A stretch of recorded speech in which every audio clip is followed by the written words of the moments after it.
They called the police on a black woman standing outside her own building, turning her from owner into suspect in seconds. But that moment would uncover a deeper system of discrimination no one was ready to face.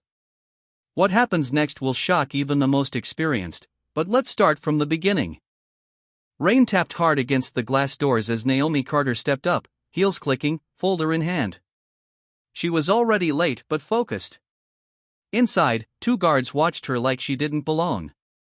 "I'm here for the 10 a.m. meeting," she said. No smile. No list check. "Tenants only," one replied. "I am expected." "ID." She handed it over. He barely looked. "Yeah, no. You need to call whoever invited you." A young white guy walked in behind her, hoodie, headphones. "No ID. No questions. Just a nod and a smile." Naomi's voice dropped. "He didn't show anything." "We know our people," the guard said. That hit deep. Before she could respond, a police cruiser pulled up. "You called the police?" she asked. "Standard procedure." 2 officers stepped out. "Ma'am, we got a report of trespassing." Naomi blinked. "You're serious?" "Step aside." Her chest tightened, but she stood her ground. "I belong here." "Then you can explain that at the station." The doors shut behind her reflection. And just like that, she went from owner to suspect. At the station, Naomi sat still, hands locked together. "Just routine," they said. Her phone buzzed nonstop, calls, messages, missed opportunities. The deal. The investors. Everything slipping. A young officer leaned in. "What were you doing there, exactly?" Naomi looked him straight in the eye. "I own that building." He blinked. "Wait, what?" Before he could respond, the front doors slammed open. "Where's my sister?" Marcus shouted, grease still on his hands. "I'm here," Naomi said. He rushed over. "They said you were trespassing? In your own place?" Naomi exhaled. "That's what happens when they decide who you are before asking." Suddenly, noise. Phones ringing. Voices rising. A reporter walked in, camera crew behind her. Channel 7. "We received video of this morning's incident." Naomi froze. "Video? It's online. Thousands of shares already." Marcus checked his phone. His face changed. "Naomi, it's everywhere." On the screen, her. Standing in the rain. Calm. Dismissed. Surrounded. The room shifted. Now people were watching.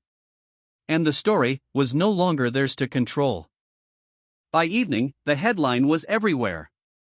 "Black woman denied entry to building she owns." Naomi stood at a podium outside those same doors. Cameras. Crowds. Pressure. "This isn't just about me," she said.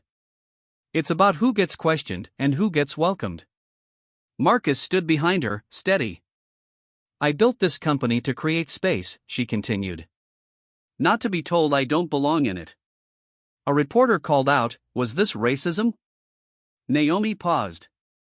"If I looked different, would the police have been called?" Silence answered. Inside, the guards watched the broadcast. One looked shaken. "I didn't know," he whispered. But outside, the truth was already louder. Naomi leaned into the mic again. This wasn't a mistake. This was a pattern. Her lawyer stepped forward, handing her documents. She glanced down, then back up. "We've confirmed multiple complaints of discrimination in this building." Gasps spread. Now it wasn't one moment. It was a system. And it was cracking live. Weeks later, everything changed. The security company gone. Internal investigations launched. Policies rewritten. But Naomi didn't stop there. She stood once again at the entrance. This time, the doors opened before she reached them. Inside, a new mural filled the lobby. Black faces. Strength. Belonging. Marcus smiled. Whole place feels different. Naomi nodded. It had to be. A young black woman approached her. Ms. Carter. I just got hired here. After your story. I walked in without fear. Naomi held her gaze. That's the goal. As the woman walked away, Naomi turned back to the doors. Not long ago, she stood outside in the rain questioning everything. Now, she owned more than the building. She owned the narrative. And those doors? They wouldn't just open for her again. They'd stay open for everyone who was once told they didn't belong.